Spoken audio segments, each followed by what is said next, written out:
नमस्कार साथियों, Kalyani IAS academy के डिजिटल प्लेटफॉर्म पर आपका हार्दिक स्वागत है।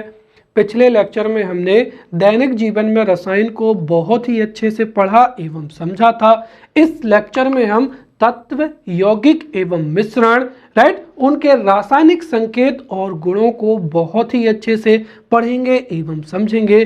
तो शुरू करते हैं।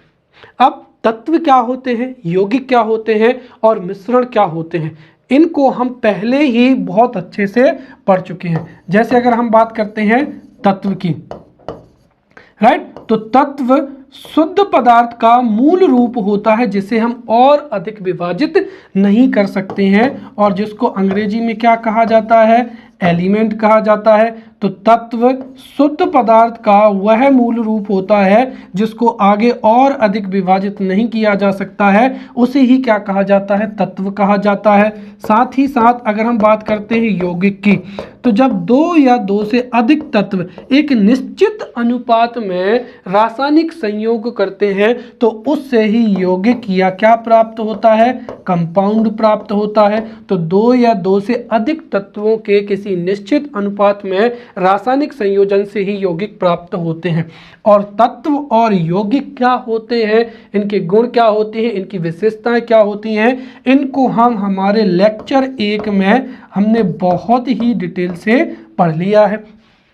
साथ ही साथ मिश्रण क्या होता है, तो देखिए जो मिश्रण या मिक्सचर है, जब हम दो या दो से अधिक तत्वों को किसी अनिश्चित अनुपात में मिलाते हैं तो उससे मिश्रण प्राप्त होता है। और मिश्रण को हम हमारे जो है लेक्चर यूनिट 2 के लेक्चर 2 में हम मिश्रण को बहुत ही डिटेल में पढ़ चुके हैं।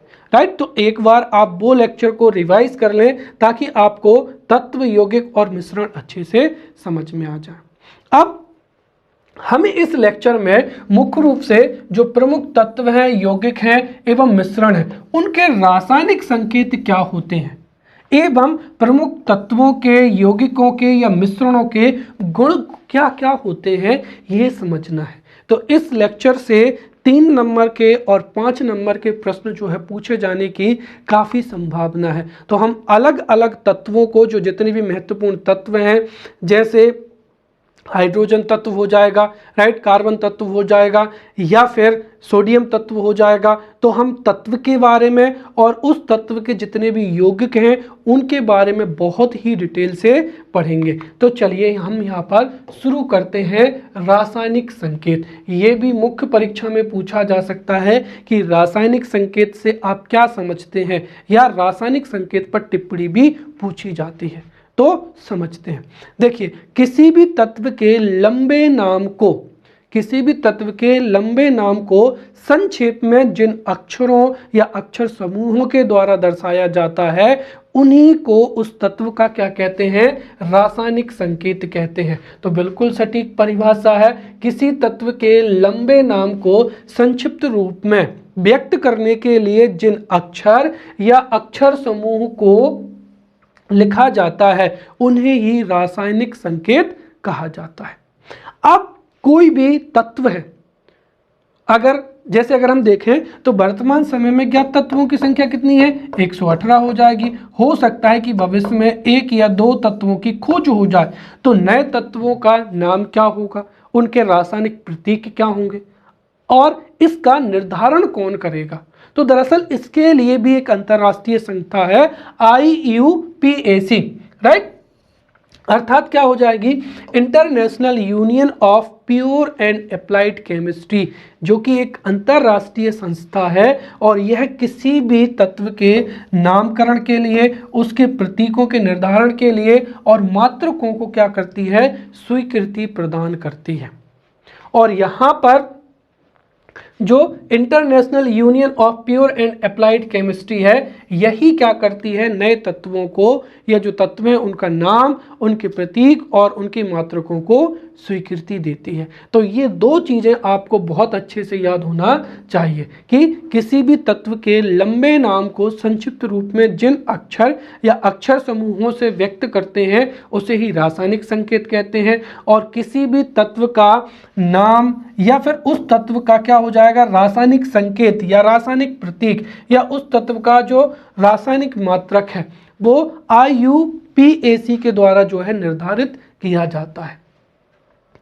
जनरली या सामान्य रूप से अगर हम देखें तो कोई भी तत्व होता है, किसी भी तत्व का जो अंग्रेजी का नाम होता है, अंग्रेजी के नाम का जो पहला अक्षर है उसको ही उस तत्व का रासायनिक संकेत जो है मान लिया जाता है। यहाँ पर आप रासायनिक संकेत या प्रतीक में कंफ्यूज ना हो।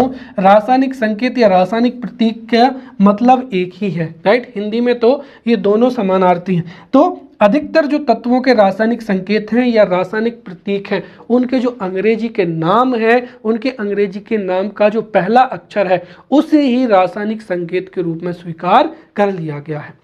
अगर दो या दो से अधिक तत्वों के नाम एक ही अक्षर से शुरू हो रहे हैं तो इसके लिए उसका पहला नाम और किसी अन्य जो है अक्षर को भी जो है रासायनिक संकेत के रूप में स्वीकृत किया गया है, और जिसकी स्वीकृति कौन प्रदान करता है? IUPAC जो है इसकी स्वीकृति प्रदान करते हैं। अब हम यहाँ पर समझते हैं कि रासायनिक संकेतों का निर्धारण कैसे किया जाता है। तो समझते हैं। अब यहाँ से भी जो है 5 नंबर का या 11 नंबर का प्रश्न पूछा जा सकता है, राइट। अगर जैसे 5 नंबर का प्रश्न पूछा जाए कि रासायनिक संकेतों का निर्धारण किन बिंदुओं को ध्यान में रखकर किया जाता है, समझाइए। या फिर हो सकता है 11 नंबर में प्रश्न पूछ लिया जाए कि रासायनिक संकेत क्या होते हैं, राइट।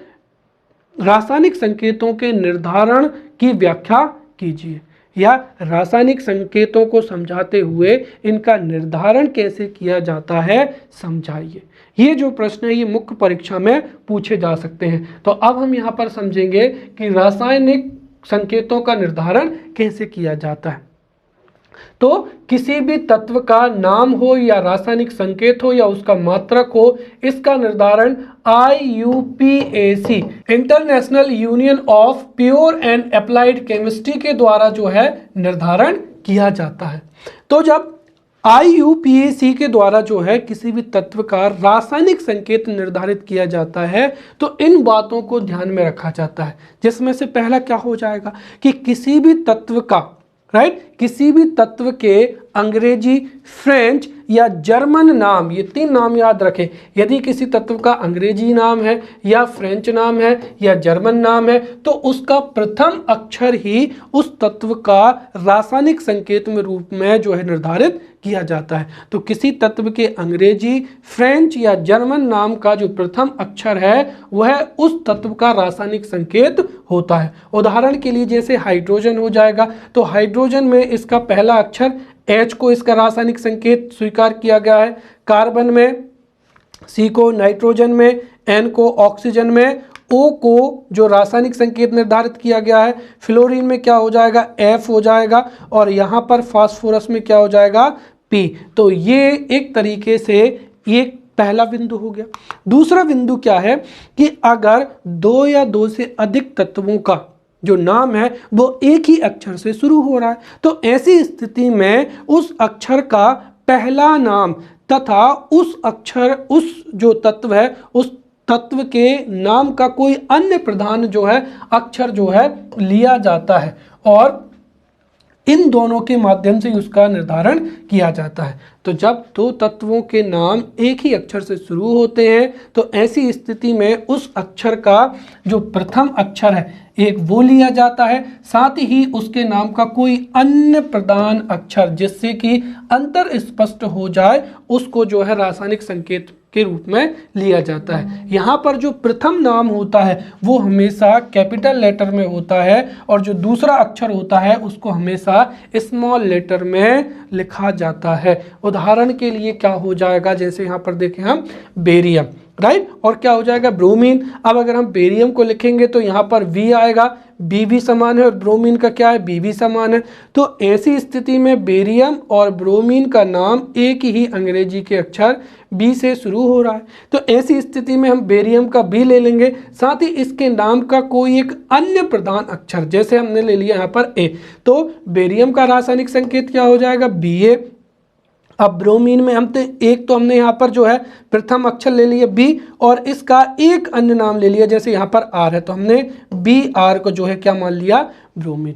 तो इस तरीके से बेरियम का रासायनिक संकेत हुआ Ba, ब्रोमीन का क्या हुआ Br, राइट। बिस्मथ का क्या हो जाएगा Bi हो जाएगा, राइट।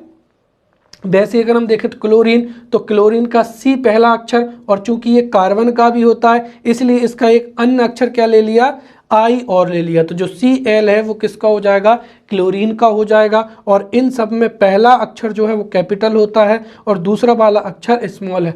वैसे कैल्शियम का क्या हो जाएगा, Ca हो जाएगा। मैग्नीशियम में हमने यहाँ पर क्या ले लिया, M कैपिटल ले लिया और G यहाँ पर स्मॉल ले लिया। तो इस तरीके से रासायनिक संकेत जो है वो निर्धारित किए जाते हैं। और तीसरा हो जाएगा, राइट, जो ज्ञात तत्व हैं, ज्ञात तत्वों में से अधिकांश तत्वों के या कुछ तत्वों के जो नाम है वो उनके अंग्रेजी के नामों पर क्या है, आधारित होते हैं, राइट। तो कुछ तत्वों के जो संकेत हैं वो लैटिन नामों पर आधारित होते हैं। इसीलिए जब हमने पीरियोडिक टेबल का अध्ययन किया था तो कुछ जो तत्व हैं वो हमें रासायनिक संकेत से हम उनको आसानी से गैस कर लेते हैं, राइट। जैसे बी लिखा है तो हम सीधा याद रखेंगे कि बेरिलियम लिखा है, ये मैग्नीशियम लिखा है, ये कैल्शियम लिखा है, राइट।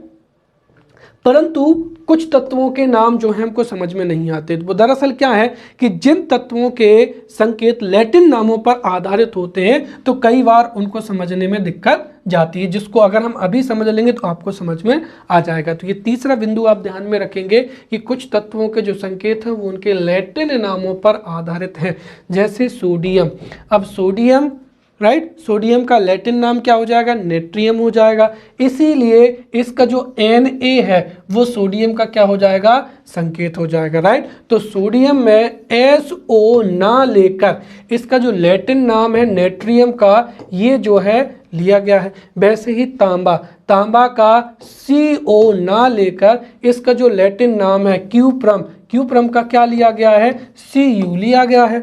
वैसे ही पोटेशियम हो जाएगा। तो पोटेशियम जो है इसमें PO रासायनिक संकेत स्वीकार ना करके पोटेशियम का जो लैटिन नाम है क्या हो जाएगा, कैलियम हो जाएगा। तो इसमें कैलियम का क्या लिया गया है, के लिया गया है। वैसे ही चांदी में SI ना लेकर जो है अर्जेंटम, तो चांदी का जो जर्मन नाम है वो अर्जेंटम होता है, इसीलिए A और क्या लगाया गया है, G लिया गया है, राइट। वैसे ही लोहा का जर्मन नाम क्या होता है, फेरम होता है, इसीलिए इसका भी क्या लिया गया है, Fe लिया गया है। और सोना या गोल्ड का जो है लैटिन नाम होता है ऑरम, इसीलिए इसका रासायनिक संकेत क्या लिया गया है, Au लिया गया है। तो ये हमने यहाँ पर रासायनिक संकेतों को बहुत ही अच्छे से समझ लिया है। अब हम समझते हैं यहाँ पर रासायनिक सूत्र क्या हो जाएगा, केमिकल फॉर्मूला हो जाएगा।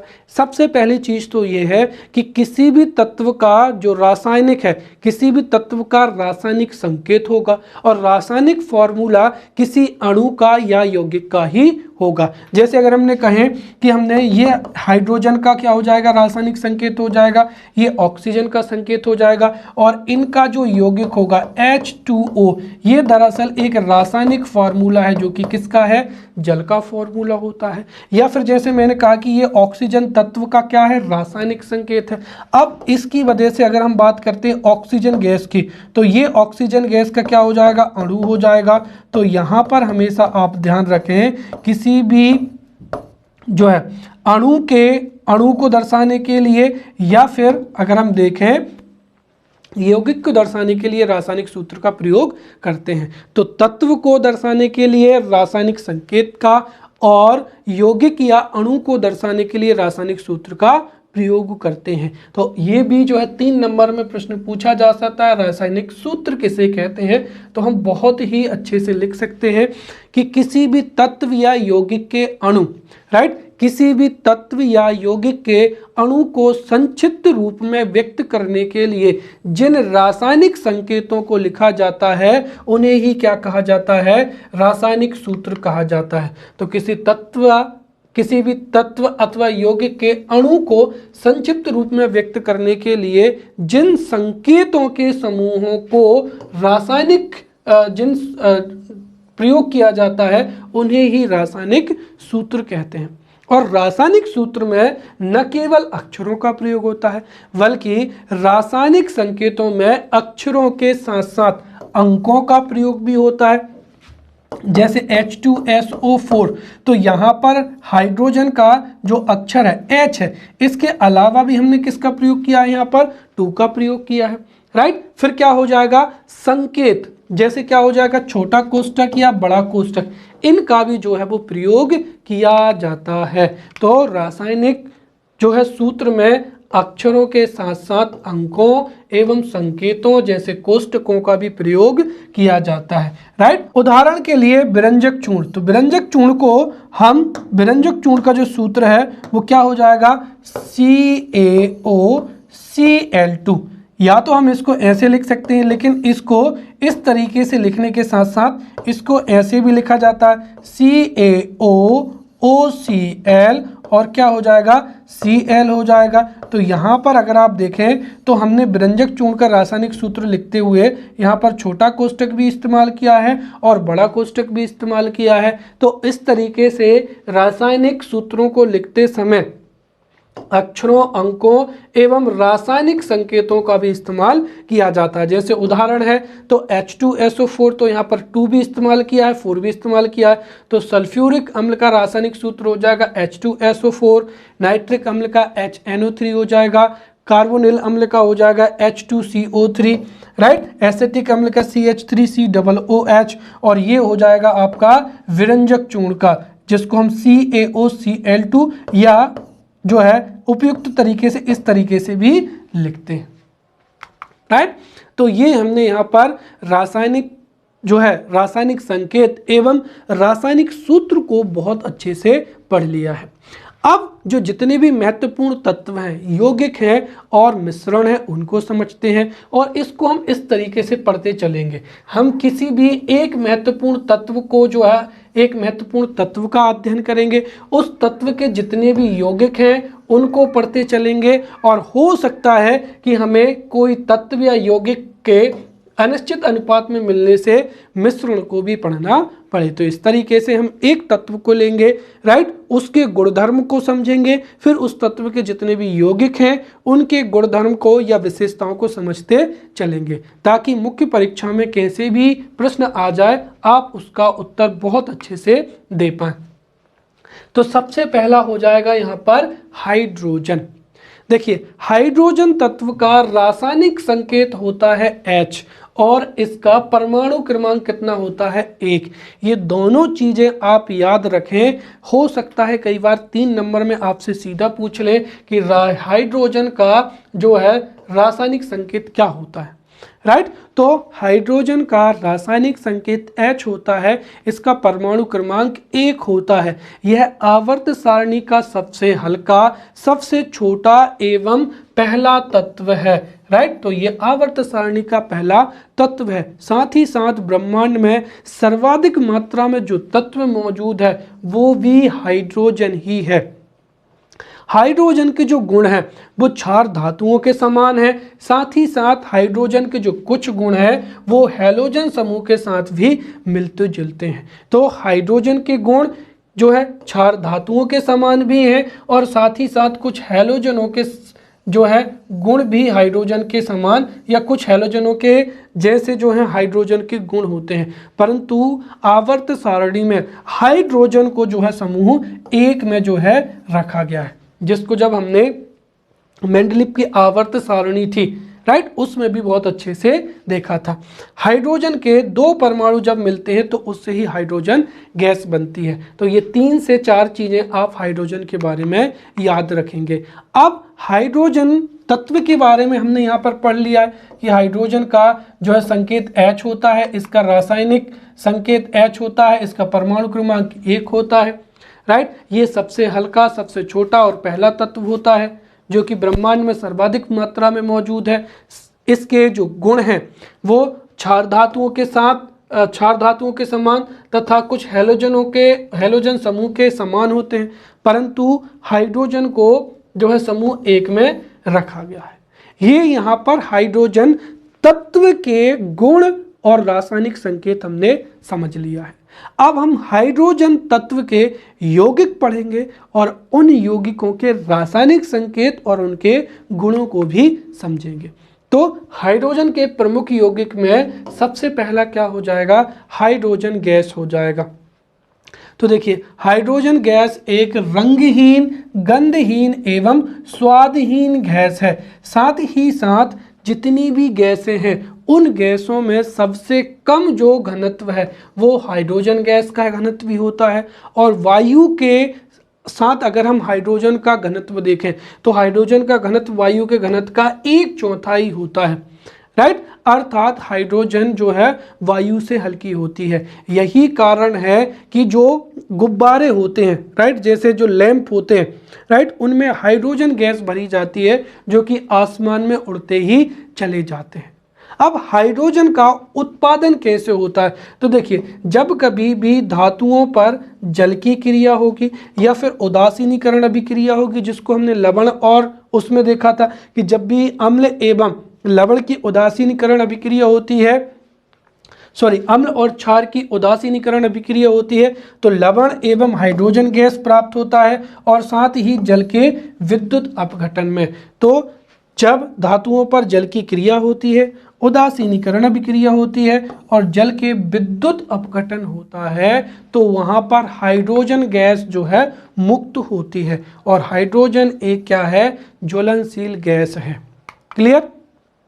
अब हम यहाँ पर हाइड्रोजन गैस के प्रयोग को समझेंगे, राइट, और यही हाइड्रोजन गैस के गुण है या उपयोग है। तो हाइड्रोजन गैस का पहला जो उपयोग है वो किस में किया जाता है, धातुओं को काटने में तथा वेल्डिंग में, राइट। जब दो धातुओं को जोड़ा जाए या काटा जाए तो धातुओं को काटने में एवं वेल्डिंग में जो ऑक्सी हाइड्रोजन टार्च होती हैं उसमें हाइड्रोजन का प्रयोग किया जाता है। साथ ही ईंधन सेल बनाने में हाइड्रोजन का प्रयोग होता है।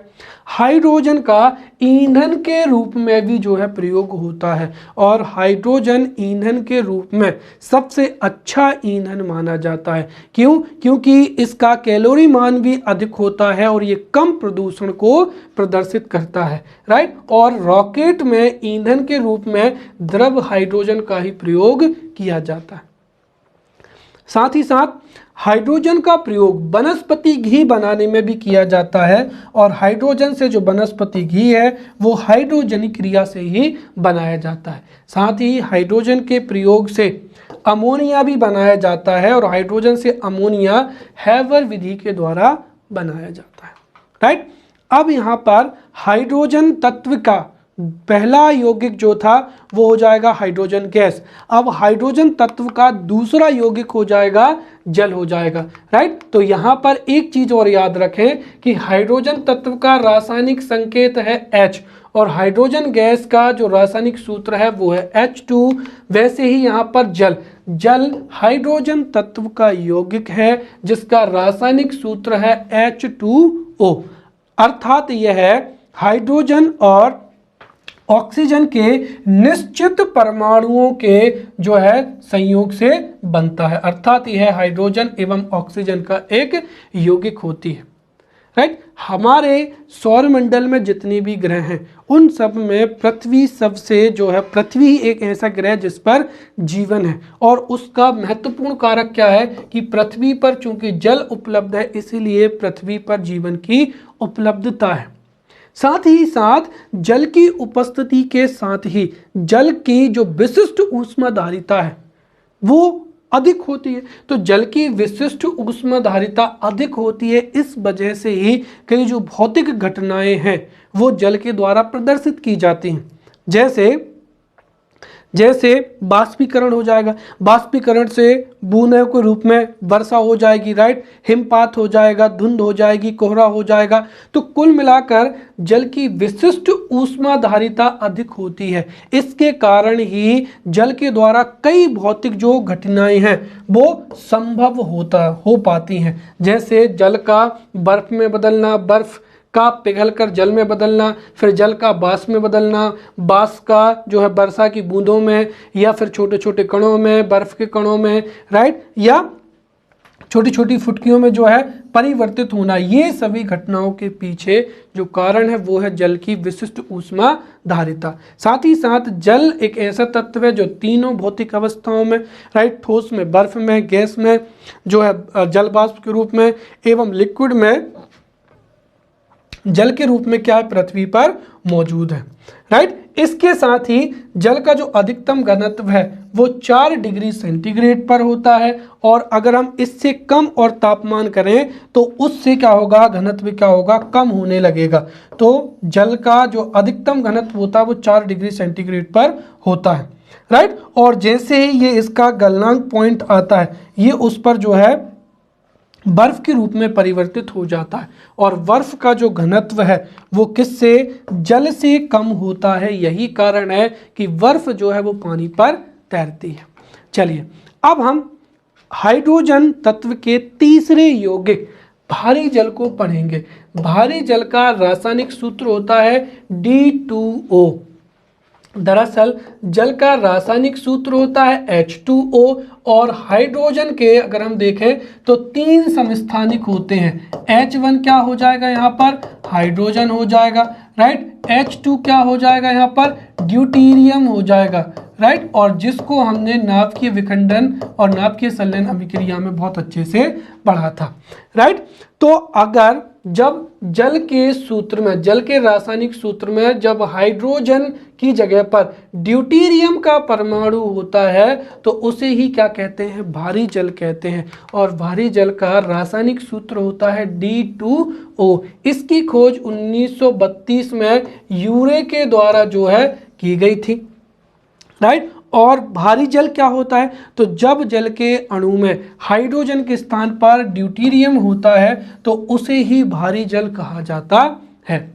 जो भारी जल के और जल के गुण हैं उनमें थोड़ी बहुत ही क्या होती है, अंतर होती है, राइट। तो यहाँ पर थोड़ा बहुत ही अंतर होता है, अर्थात कोई खास या विशेष अंतर नहीं होता है। परंतु जो भारी जल है उसकी अभिक्रिया दर क्या होती है, धीमी होती है, राइट। और साथ ही साथ जो है इसका उपयोग कहाँ पर, नाभिकीय रिएक्टर में मंदक के रूप में किया जाता है, जिसको हम बहुत अच्छे से पढ़ चुके हैं, राइट। हाइड्रोजन का चौथा यौगिक हो जाएगा हाइड्रोजन पेरोक्साइड, और हाइड्रोजन पेरोक्साइड का रासायनिक सूत्र होता है H2O2।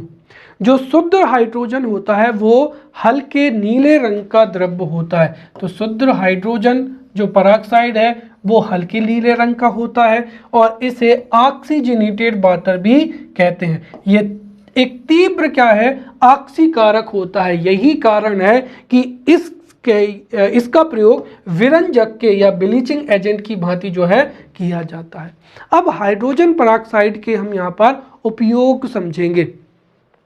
तो सबसे पहली चीज तो अगर हम देखें तो हाइड्रोजन पेरोक्साइड का जो तनु विलयन होता है उसका उपयोग घाव धोने, कान साफ करने में किया जाता है। अब मुझे ये बताइए कि यहाँ पर हाइड्रोजन पेरोक्साइड जो है वो एंटीसेप्टिक हुआ या डिसइंफेक्टेंट हुआ, राइट। तो यहाँ पर ध्यान दीजिए, ये तनु विलयन का जो उपयोग है हम घाव धोने में कर रहे हैं, इसका मतलब ये क्या है, एंटीसेप्टिक होता है, राइट, या पूतिरोधी।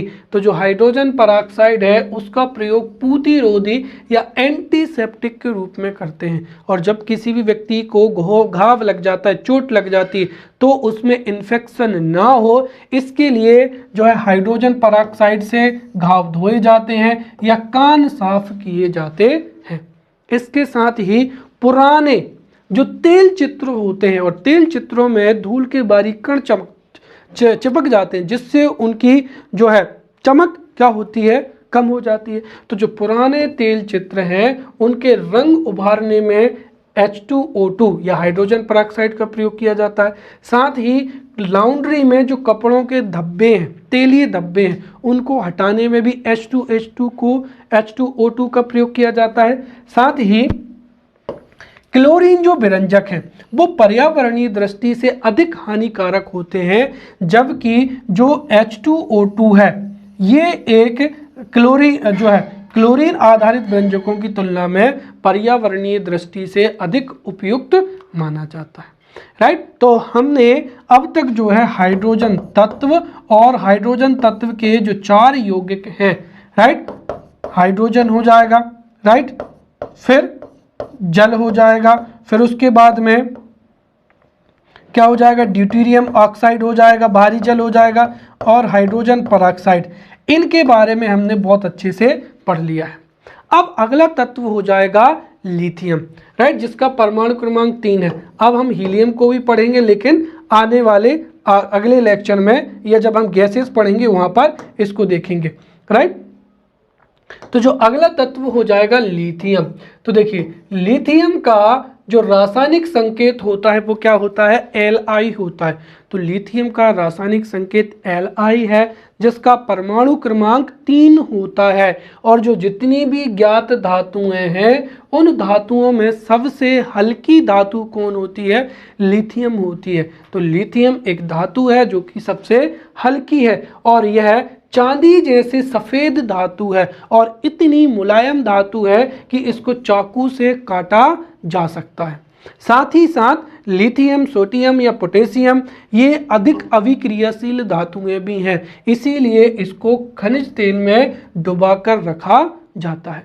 अब लिथियम के उपयोग समझते हैं। देखिए लिथियम का सबसे अधिक उपयोग किया जाता है मोबाइल फ़ोन एवं लैपटॉप की रिचार्जेबल बैटरी बनाने में। और वर्तमान समय में जैसे जैसे ऑनलाइन स्टडी हो या ऑनलाइन वर्क हो बढ़ रहा है, दिनों दिन मोबाइल फ़ोन की मैन्युफैक्चरिंग, लैपटॉप की मैन्युफैक्चरिंग जो है बढ़ती जा रही है, और जिसके बनाने में लिथियम का प्रयोग होता है। यही कारण है कि अंतर्राष्ट्रीय परिदृश्य में लिथियम की मांग बढ़ रही है, क्योंकि लिथियम का उपयोग मोबाइल फ़ोन एवं लैपटॉप तथा अन्य इलेक्ट्रॉनिक उपकरणों की जो रिचार्जेबल बैटरी होती हैं उसमें लिथियम का ही प्रयोग किया जाता है।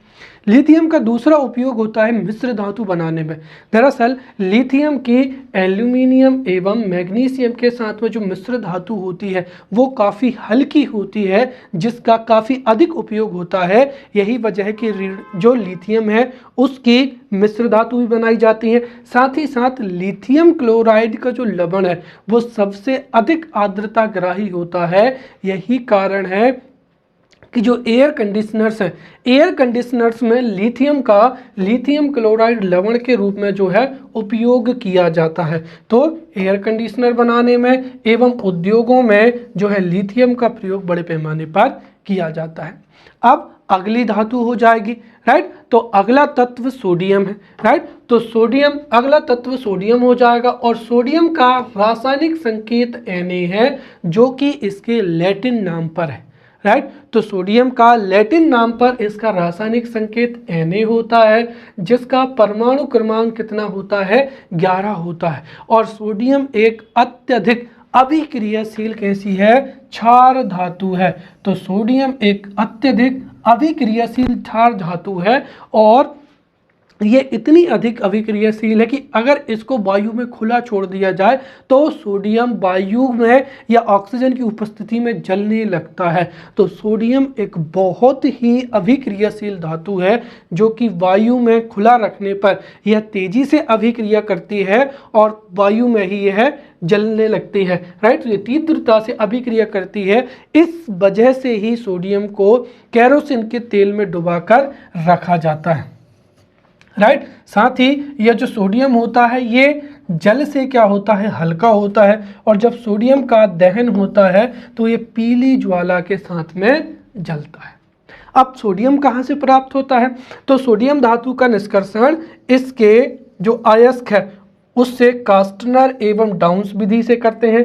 इसके साथ ही सोडियम जो वाष्प लैंप होते हैं उसमें एक वर्णी प्रकाश को प्राप्त करने के लिए सोडियम का जो है प्रयोग किया जाता है।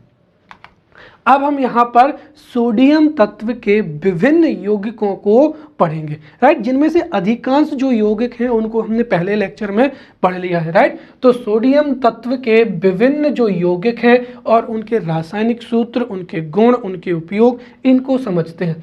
तो सोडियम तत्व का पहला यौगिक हो जाएगा साधारण नमक हो जाएगा, राइट। तो साधारण नमक सोडियम का यौगिक होता है जिसका रासायनिक नाम सोडियम क्लोराइड होता है NaCl, और इसका उपयोग एक तो खाने में किया जाता है, राइट, और इसके साथ ही भोज्य पदार्थों के परिरक्षण में हमने जो दैनिक जीवन में रसायन था उसमें भी देखा था कि सामान्य खाद्य परिरक्षक के रूप में नमक का इस्तेमाल किया जाता है और खाने में भी जो है नमक का इस्तेमाल करते हैं।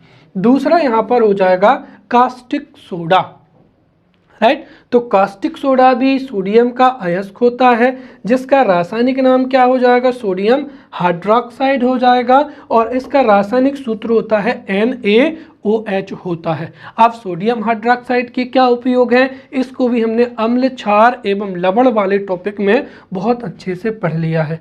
सोडियम का तीसरा यौगिक हो जाएगा माइक्रोकास्मिक साल्ट हो जाएगा, और जो माइक्रोकास्मिक साल्ट है इसका रासायनिक फॉर्मूला होता है Na, फिर NH4 HPO4 पॉइंट क्या हो जाएगा 4H2O, राइट। ये यहाँ पर किसका फॉर्मूला हो जाएगा, तो ये यहाँ पर माइक्रोकास्मिक साल्ट का फॉर्मूला हो जाएगा, राइट।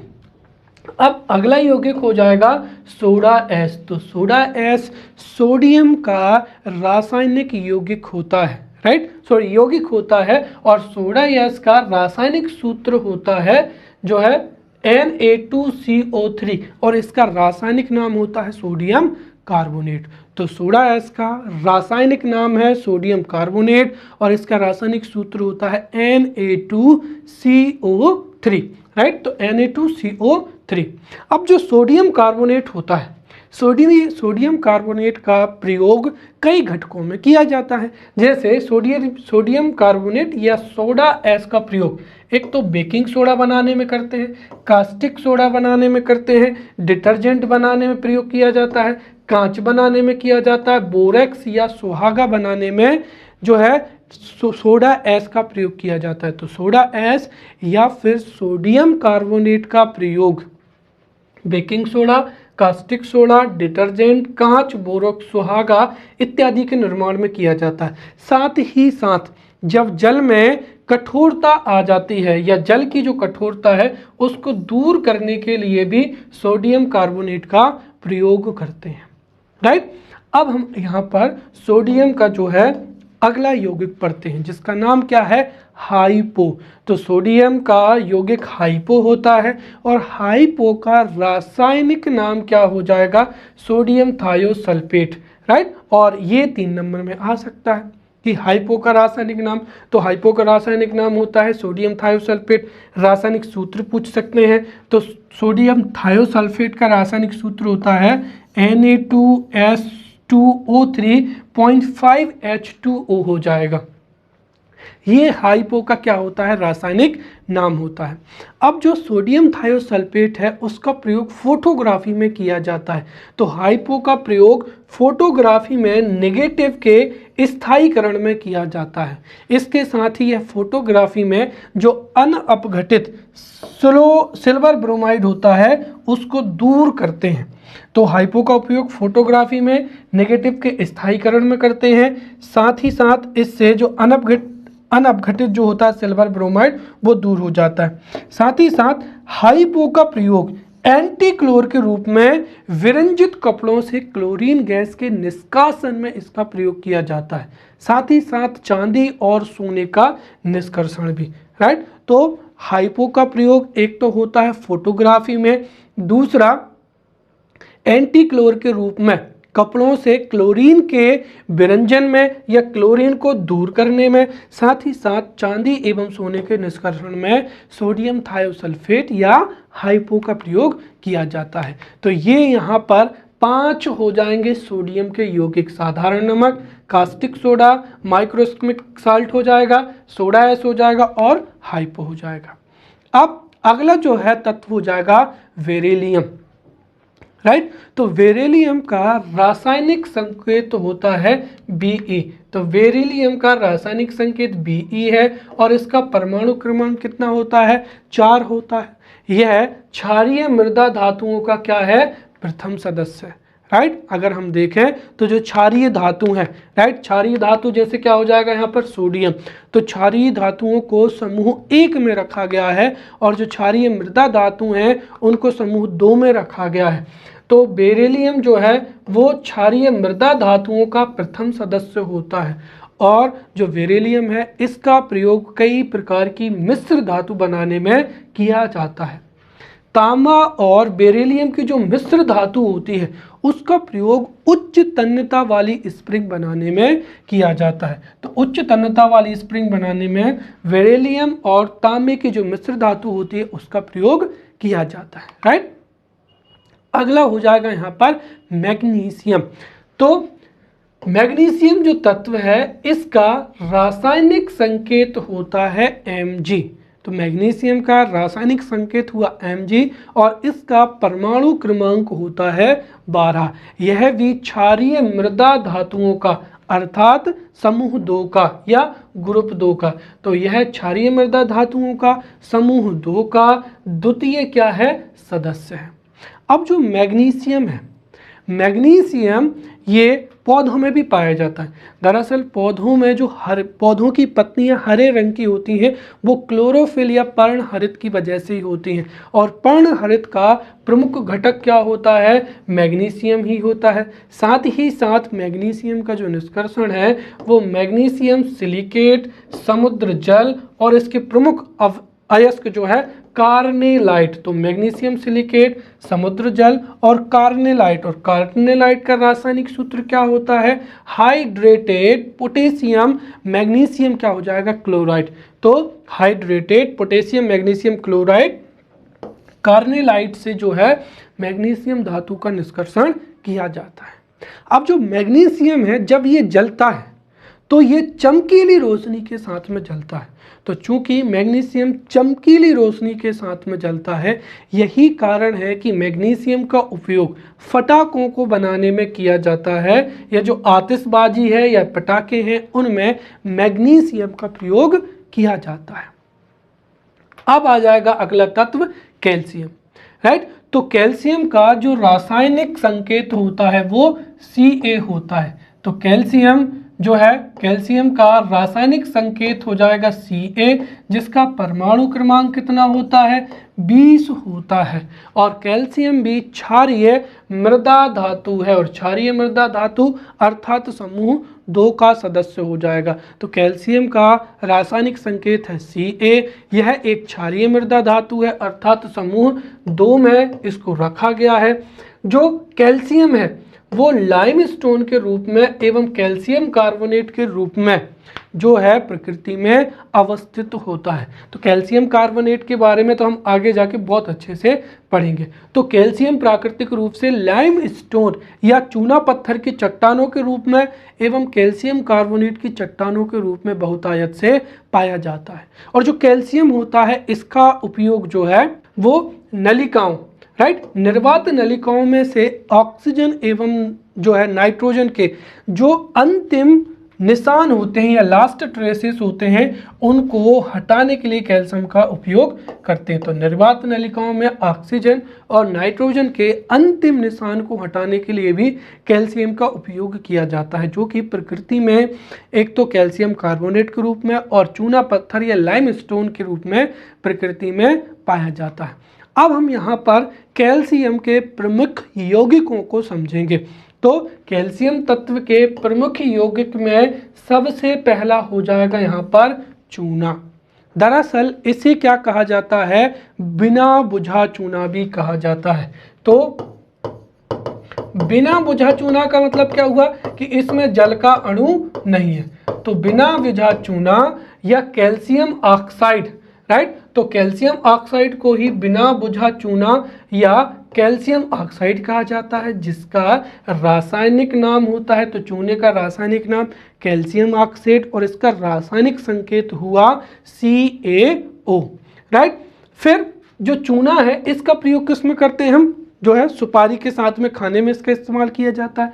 फिर कैल्शियम का दूसरा यहाँ पर यौगिक हो जाएगा बुझा हुआ चूना, जिसको क्या कहते हैं, कैल्शियम हाइड्रोक्साइड कहते हैं।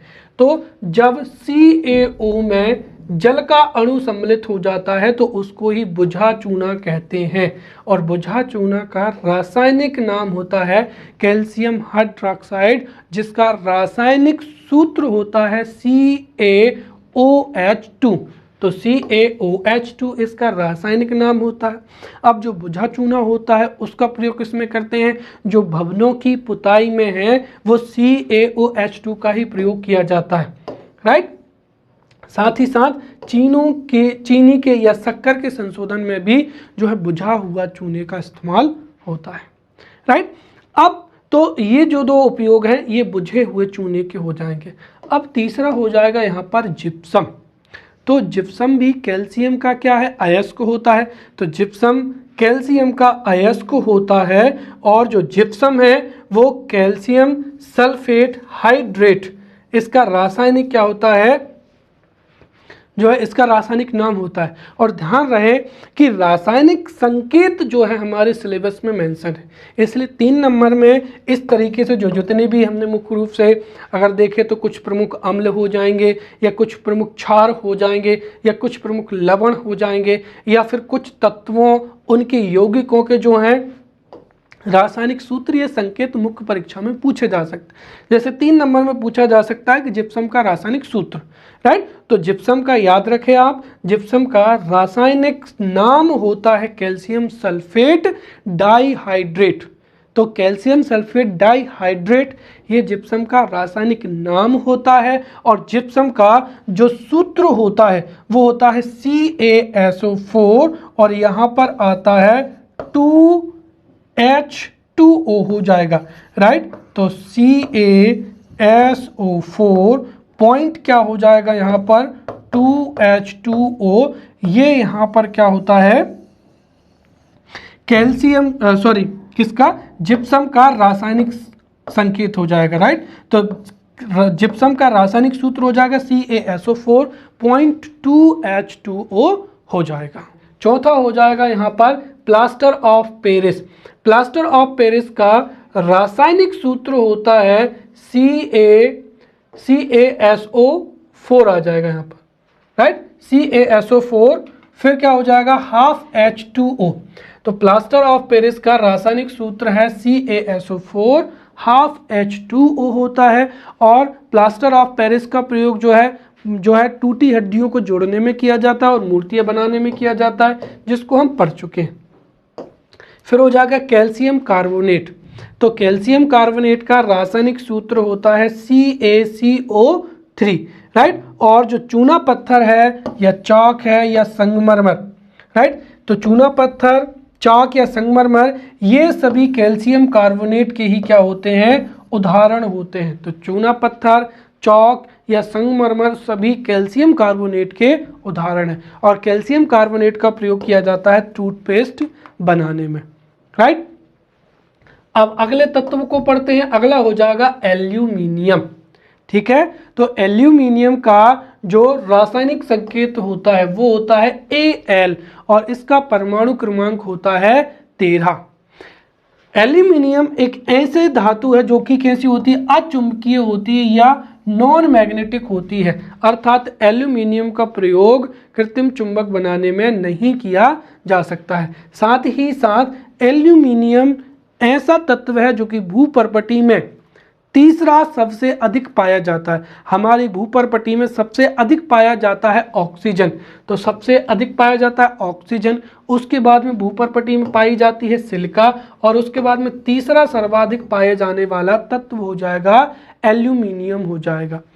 एल्यूमिनियम का जो निष्कर्षण है वो इसके अयस्क बॉक्साइट से बेयर विधि, हाल विधि एवं सर्पेक विधि से क्या करते हैं? इसका निष्कर्षण करते हैं। तो ध्यान रखना निष्कर्षण, इसका निष्कर्षण बेयर विधि, हाल विधि और सर्पेक विधि से होता है और जबकि इसका शोधन जो है वो हूप विधि से होता है।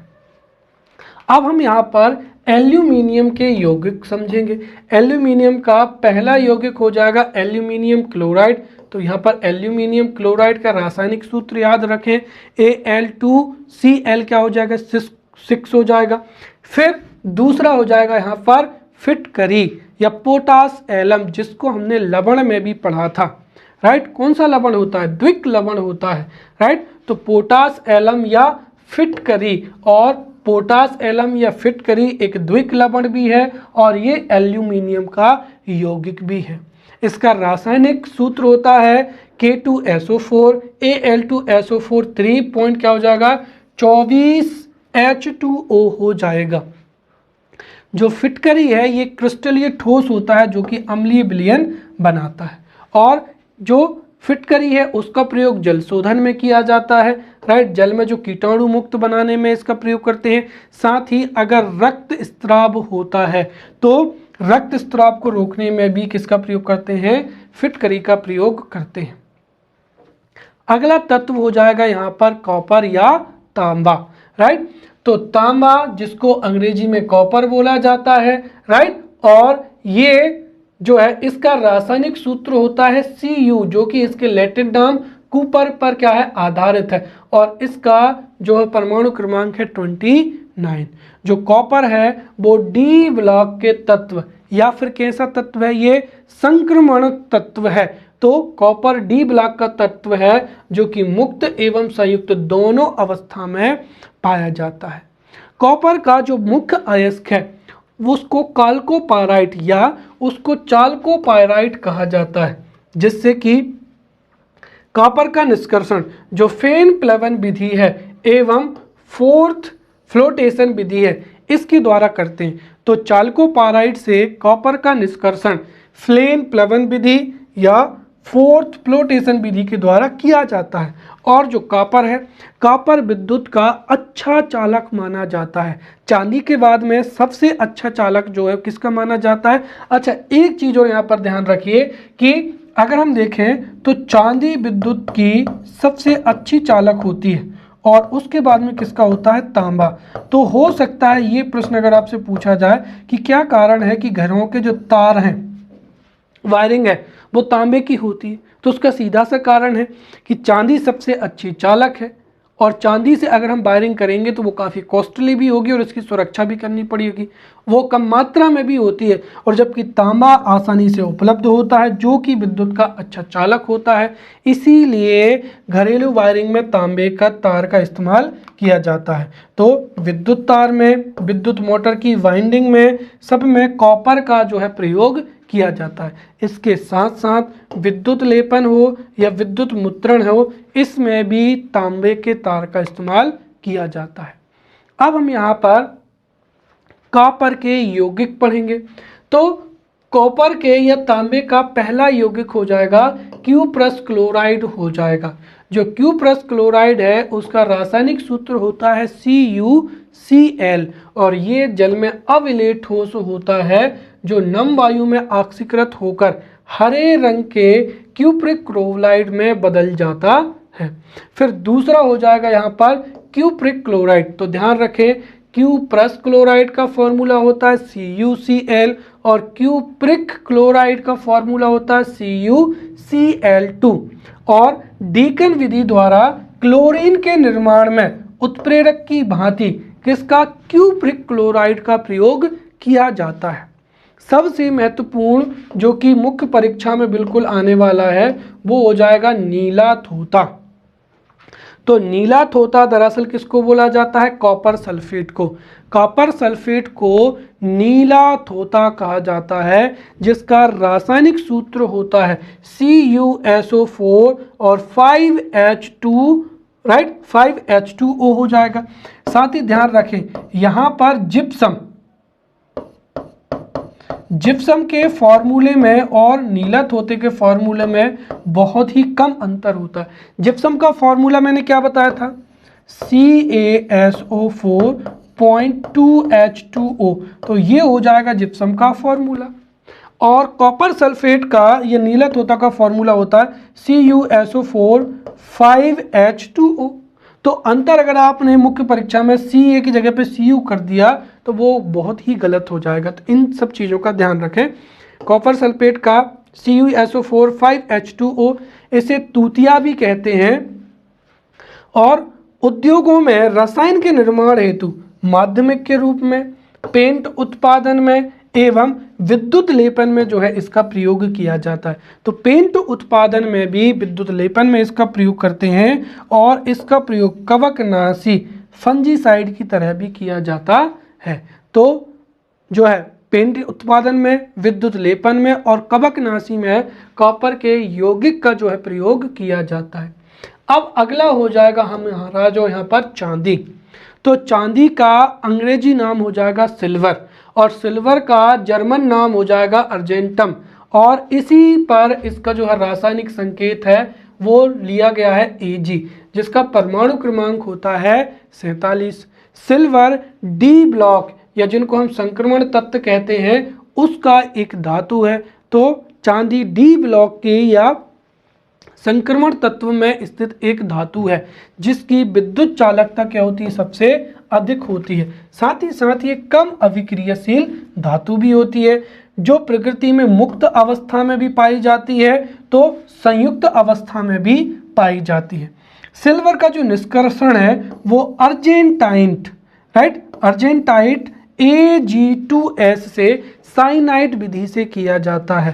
तो चांदी का जो निष्कर्षण है वो अर्जेंटाइट Ag2S से साइनाइड विधि से किया जाता है। क्योंकि चांदी विद्युत का अच्छा चालक है इसीलिए इसका प्रयोग विद्युत उपकरणों में किया जाता है। साथ ही साथ चांदी कम अभिक्रियाशील धातु है, ये आसानी से वायु एवं जल के साथ में अभिक्रिया नहीं करती है। यही कारण है कि इसके आभूषण बनाए जाते हैं, बर्तन बनाए जाते हैं और सिक्के बनाए जाते हैं। साथ ही साथ जो चांदी की भस्म है, राइट, उसका प्रयोग औषधियां बनाने में भी किया जाता है। साथ ही साथ जो चांदी का अमलगम है, ये भी याद रखें, चांदी के अमलगम का प्रयोग दांतों की जो कैविटी होती है वो भरने में किया जाता है। अब हम यहाँ पर समझेंगे सिल्वर के यौगिक। तो सिल्वर के यौगिक भी बहुत ही महत्वपूर्ण है जो कि मुख्य परीक्षा में पूछे जा सकते हैं, जिसमें पहला हो जाएगा लूनार कास्टिक, राइट। तो चांदी का पहला यौगिक हो जाएगा लूनार कास्टिक, जिसको सिल्वर नाइट्रेट भी कहते हैं। क्या कहते हैं? AgNO3। तो चांदी का पहला रासायनिक यौगिक हो जाएगा लूनार कास्टिक, जिसका रासायनिक नाम है सिल्वर नाइट्रेट। रासायनिक सूत्र हो जाएगा AgNO3। और ये जो सिल्वर नाइट्रेट है ये जल में विलय क्रिस्टलीय क्या होता है, ठोस होता है।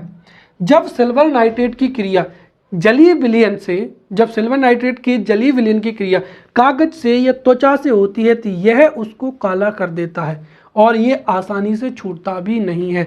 यही कारण है कि लूनार कास्टिक या सिल्वर नाइट्रेट का प्रयोग चुनाव या मतदान के समय जो है उंगली पर किया जाता है, ताकि ये क्लियर हो जाए कि इस व्यक्ति ने जो है वोट डाल दिया है और ये अगली बार फर्जी तरीके से वोट ना डाल पाए, राइट। अब अगला हो जाएगा यहाँ पर हॉर्न सिल्वर। हॉर्न सिल्वर को सिल्वर क्लोराइड भी कहते हैं। तो हॉर्न सिल्वर का रासायनिक नाम है सिल्वर क्लोराइड।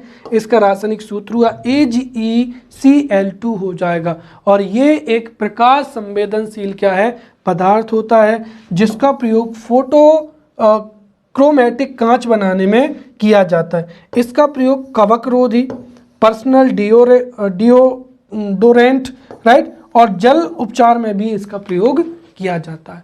और चांदी का तीसरा यौगिक हो जाएगा सिल्वर ब्रोमाइड AgBr।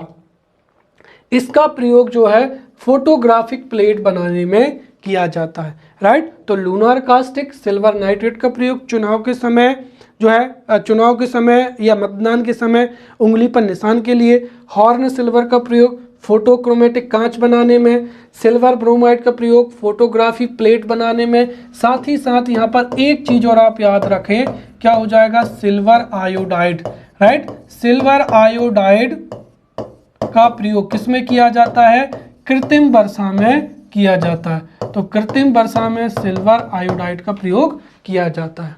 चलिए अगला तत्व हो जाएगा सोना। तो सोना का अंग्रेजी नाम है गोल्ड हो जाएगा और इसका जर्मन नाम होता है, लैटिन नाम होता है ऑरम। और इसी आधार पर इसका रासायनिक जो संकेत है वो Au है, जिसका परमाणु क्रमांक कितना है, 79 है। अब सोना तो सोना है, राइट। सोने एक ऐसी धातु है जिसकी चमक बहुत अच्छी होती है। सभी जो जितनी भी धातु हैं उनमें सबसे अधिक तन्य अर्थात तो उसको खींच कर बारीक तार बना सकता है, राइट। तन्य है, आघातवर्ध है और सबसे कम अभिक्रियाशील धातु है। यही कारण है कि सोना प्रकृति में मुक्त अवस्था में पाया जाता है और ये अन्य वायु या जल से आसानी से क्रिया नहीं करता है। इसको हम बारीक जो है तार के रूप में नक्काशी भी कर सकते हैं, इसकी पतली चद्दर भी बना सकते हैं। यही कारण है कि इसका उपयोग आभूषण एवं सिक्का बनाने में किया जाता है। साथ ही जो शुद्ध सोना होता है वो अत्यंत मुलायम होता है, इसी वजह से उसमें थोड़ी बहुत मात्रा में तांबा या चांदी मिलाया जाता है और उसके गहने बनाए जाते हैं। और आप याद रखें कि सोने की जो शुद्धता है वो कैरेट में मापी जाती है। फिर अगला हो जाएगा यहाँ पर लोहा, राइट। तो लोहे का जो लैटिन नाम है वो हो जाएगा फेरम। इसी वजह से इसका जो रासायनिक संकेत होता है वो Fe होता है, Fe जिसका परमाणु क्रमांक क्या है 26 है। जो लोहा है ये प्रकृति में संयुक्त अवस्था में पाया जाता है, अर्थात ये कई यौगिकों के साथ में पाया जाता है और इसके कई क्या होते हैं अयस्क होते हैं, राइट। और हेमेटाइट मैग्नेटाइट्स जो है लोहे का निष्कर्षण है हेमेटाइट से बात भट्टी ब्लास्ट फर्नेस में इसका जो है किया जाता है। साथ ही साथ लोहा जब शुद्ध रूप होता है तो वह नर्म होता है और इसमें कठोरता प्रदान करने के लिए इसमें जो है कार्बन मिला दिया जाता है। जब लोहा वायु से संपर्क करता है तो उसमें जंग लग जाती है, जो कि एक रासायनिक परिवर्तन का क्या है उदाहरण है। अगला हो जाएगा प्लेटिनम, राइट। तो प्लेटिनम का जो परमाणु क्रमांक है वो 78 होता है। ये दरअसल गलत लिखा है यहाँ पर, हाँ, परमाणु क्रमांक जो है वो 78 होता है। तो प्लेटिनम का परमाणु क्रमांक 78 होता है और इसका रासायनिक संकेत होता है कैपिटल P और स्मॉल क्या हो जाएगा T हो जाएगा, राइट। जो प्लेटिनम है ये एक सघन अत्यंत कम क्रियाशील और एक क्या है कीमती धातु है जिसका प्रयोग आभूषण बनाने में किया जाता है। तो प्लेटिनम के आभूषण बनाए जाते हैं। साथ ही साथ जो कैटालिटिक कन्वर्टर है उसमें प्लेटिनम का उपयोग उत्प्रेरक की तरह भी किया जाता है। तो इस तरीके से यहाँ पर हमने बहुत से महत्वपूर्ण जो तत्व हैं उनके रासायनिक संकेतों को देखा है, उनके गुणों को समझा है, साथ ही साथ उनके जो जितने भी महत्वपूर्ण यौगिक थे उनको देखा है, उनके रासायनिक संकेतों को समझा है और उनके गुणों को भी समझा है। अब अगले लेक्चर में मिलते हैं, तब तक के लिए धन्यवाद।